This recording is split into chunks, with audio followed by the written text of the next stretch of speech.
নবম জাতীয় সংসদ, ক্ষমতায় তখন আওয়ামী লীগ সরকার।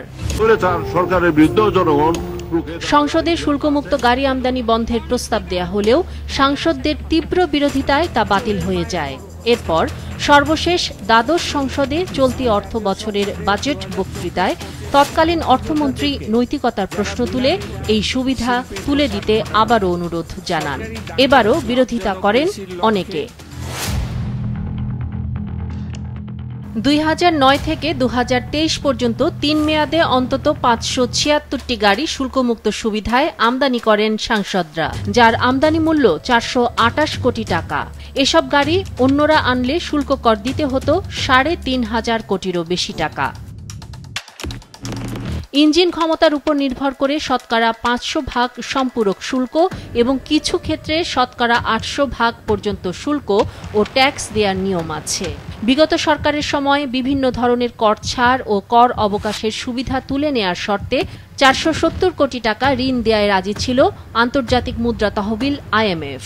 কিন্তু এসবের তোয়াক্কা না করে 2024-25 অর্থ বছরের বাজেটে বহাল থাকে এই সুবিধা। এখন নতুনভাবে চিন্তা করার একটা সুযোগ কিন্তু আসছে আমাদের, যে এই ধরনের কোনো সুযোগ সংসদ সদস্যরা পাবেন না। এটার জন্য যদি আইন পরিবর্তন করতে হয়, সেটা পার্লামেন্টে তারা যখন নাকি নির্বাচন হবে তখন তারা সেই আইনটা তারা অবশ্যই পরিবর্তন করতে পারেন। যাদের নামে ঋণপত্র খোলা হয়েছে কিন্তু গাড়ি এখনো এসে পৌঁছায়নি, তাদের জমা দেয়া টাকার ভবিষ্যৎ এবং দায় কার উপর বর্তাবে ছিল সেই প্রশ্ন। কাস্টমস অ্যাক্ট বা বন্দরের যে regulations for working of Chittagong port, আমাদের এই রেগুলেশন অনুযায়ী আমাদের এখানে জাহাজ থেকে নামার পর ফ্রি টাইম যাওয়ার পরে 30 দিন অতিবাহিত হলেই আমরা সেগুলো বাই পেপারে কাস্টমসকে হ্যান্ড ওভার করি। সংশ্লিষ্ট গাড়ির গ্রুপই এটা দেখে। নতুন গাড়ির ক্ষেত্রে স্বাভাবিকভাবে আমরা আশা করছি যে এটার ক্ষেত্রে কম্পিটিটিভ একটা প্রাইস আমরা পাবো। এসব গাড়ি নিলামে বিক্রির সিদ্ধান্ত হলেও আছে নানা জটিলতা। এর আগে পর্যটন সুবিধায় আনা হয়েছিল 100 কোটি টাকার 108টি গাড়ি, বারবার নিলামে তুলেও বিক্রি করা যায়নি।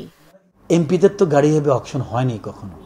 আমার মনে যদি কাস্টম, আমরা যারা স্টেক হোল্ডার, আমাদের সাথে কথা বলে আমরা একটা আইডিয়া দিতে পারবো যে কী হওয়া উচিত। তাহলে কিন্তু ওনারা একটা নির্দিষ্ট পরিমাণের যদি বিডিং প্রাইস ফিক্সড করে দেয়, তাহলে আমার মনে করি বিডার পাবে, ওনার ক্রেতা পাবে এবং গাড়িগুলি কিন্তু ওনারা আরামে কিন্তু বিট করে নিয়ে যেতে পারবেন।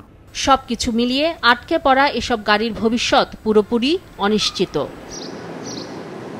নীতি নৈতিকতা রাজনৈতিক দলগুলোর মূল মন্ত্র হলেও বাস্তবতা ভিন্ন কথা বলে। সাধারণ মানুষের জন্য যেসব বিধান জনপ্রতিনিধিদের জন্য তা কেন প্রযোজ্য হবে না ভেবে দেখার এখনই সময়। ইফতিসাম নাসিম মৌ, মাছরাঙা টেলিভিশন, ঢাকা।